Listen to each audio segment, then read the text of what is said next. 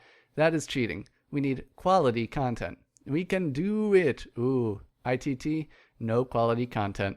Twist looked at Arnold's penis with sexual intent. Add some, then faf got to go. No, Implira quality.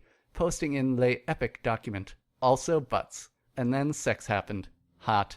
Wow, the quality. Such quality. Hot enough to melt my CPU. Lewd. I'd CPU all over your face. Rudel did. CPU slid her pegs into motherboard socket. ITAA screamed, motherboard. Gentle Oni-san. You are all te worst people I know. Said no one ever. Oni-chan. Yes, bitch. Oni-chan. You have fucked me now. Oni-chan. Come on, bitches. Let's hit 400. Only 14 more to go.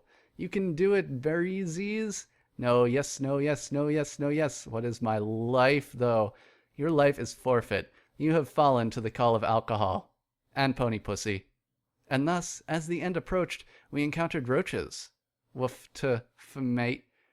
The cockroaches ended up being the death of Berrytube, much like a nuclear bomb, as apparently they can surprise that. They can survive that. So probably they can survive us. Maybe. As it turns out, though we dragged the roaches with us, none can survive that concentrated level of shitposting porn, ponies, and alcohol. Final episode about to start. Let's go. Cock approaches. Enter cock. Why, hello there. I am cock. Nice to fuck you. A 3 equals V. Cockshark lol. V. Enter balls from stage left. Balls. You can't have a fondle party without me. Cock proceeds to dip her strawberry into Ball's fondle fountain. 18 motherfucking pangs. I don't know. That's not how you spell 15. Mine's saying 382. I got 385. We'll refresh. I did not notice that sometimes Chrome would put images next to pages where Firefox would fit it. Cunt, cunt, cunt, cunt, cunt, cunt, balls, balls, balls, balls, balls, balls, suck them all. Well, now I got 384, which is kind of round, in a base 16 cents, I think. What pages are now 381? Who's deleting Hasit? No. 180 and base 16, yeah, so yeah, that's pretty sweet. In before nerd, wait, now it's jumping. Is someone being a cheating fuckshit? Mahahahaha, there, now. Taintibus, am I right? It's readable. What a contibus. What a concept.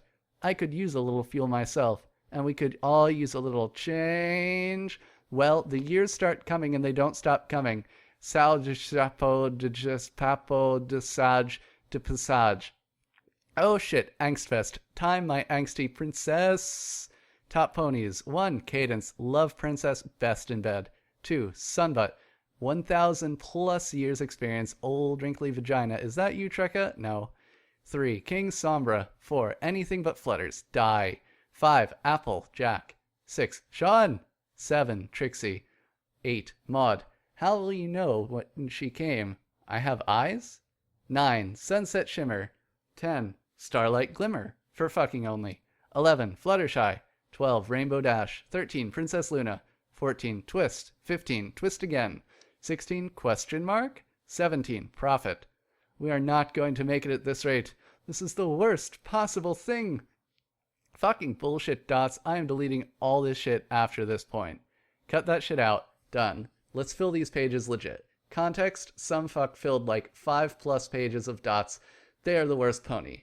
Dot proceeded to fuck Dot in the dot. While dotting Dot in her dot, I will dot your ass so hard it will have its period. Would you eat out Twilight's taco? This ship is cute. Neon who doesn't think so is a penis. Will the real horse please stand up? Deletes dots, doesn't shitpost. Sast. We failed at getting to 400 pages. The fuck do you mean fail? We created this glorious piece of work. Together. That's an achievement if there ever was one. Psh, it ain't over yet. Till the fat pony sings? Tumblerina Ham Planet. And I'm just gonna sit here and shitpost for a bit to extend the page count. Ayo, Sean, 9999999, Sean. It's been a pleasure shitposting with you all. Draters. Sean. Finn.